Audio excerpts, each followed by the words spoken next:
My first experience with Coach Horton, unbelievable experience. I was a freshman coming to college. I was fresh and new, and I was so excited to be in college. And I was playing football and baseball at NC State, and I got there for my freshman year in the summer of July of 2007.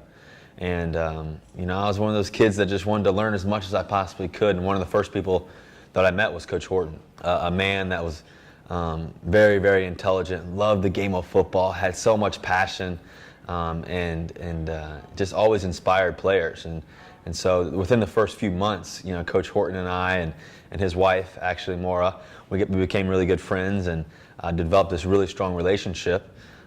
Meanwhile, I had no idea that he was struggling with his own issues and in terms of Parkinson's disease, and so that's how I got to know Coach Horton on a personal level, as well as on a coaching level too as well. He was the offensive line coach for North Carolina State University, so we got to get pretty close.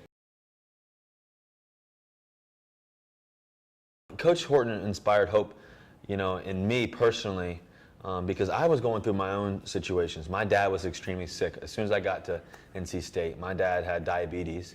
A lot of things were going on personally for me. And this man, Coach Horton, my coach, was an individual that just, always had a smile on his face. Always was a guy that was the first one there, the last one to leave. Always was so dedicated to his players, and just had fun doing it too at the same time. And I think for me, getting to know Coach Horton on a personal level was really important. But then also, I really got to know Coach Horton. I could just tell he was a little bit different as time went on. And I didn't know exactly what it was, but I distinctly remember after a game, I walked into the locker room. We played a big game, huge win. I forget who we played, but a huge win my freshman year. And everybody had left, and I'd done my media interviews, and and I was about to go greet my family and say hey to my family outside. And I was leaving the locker room, and I was the last one to leave. And I saw Coach Horton in the coach's locker room, trying to get dressed, and he was struggling and shaking, and I kind of just knocked on the door. And I said, "Coach, you okay? You need any help?" And meanwhile, I think about my dad, because my dad's never there. I used to help my dad all the time, so I just noticed something was going on.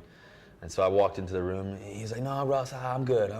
He's a very determined individual. So, I ended up going in there anyway, and just I ended up helping him do his tie and his shirt, and I kind of just get dressed. And I didn't ask any questions. I didn't need to know. But I also knew that this was a man that had so much heart, so much love for his family, first of all, for Miss Horton and the kids, and then also just for his players.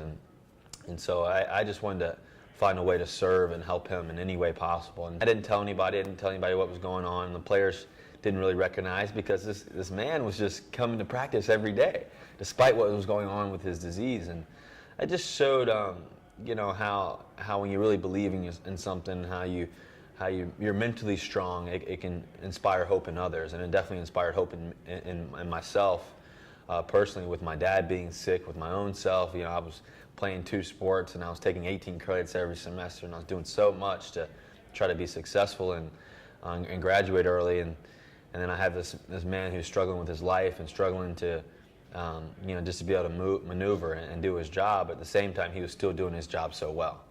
And so that's how Coach Horton inspired hope in me.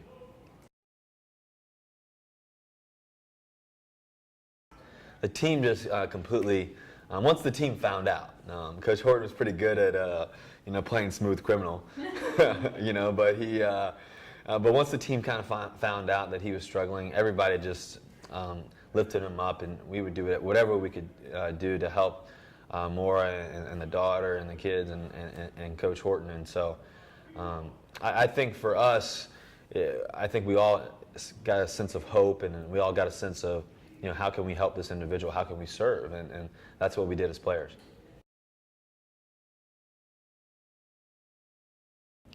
Coach Horton and Maura too as well. What you guys are doing, Maura, what you're doing with the shirts, and how you're changing people's lives, and how you're making lives that much more simple for individuals who are struggling with this disease and other diseases as well, is truly inspiring, truly innovative, truly awesome to see. Very excited for you. And then, Coach Horton, just what you've done in my life. You know, I'm going into my 3rd year in the National Football League, and I've had a great 2 years so far, but you really learn that, you know, life's not just all about football. You know, life's about loving one another, caring for each other, and just doing whatever you can to serve others and help people. And you truly helped me in my life to give me hope and continue to inspire me, and still do to this day. And I just wish nothing but the best for you and your family and everybody else involved. I'll always be a part of your family, and so I truly appreciate everything you've done for me, and I wish nothing but the best.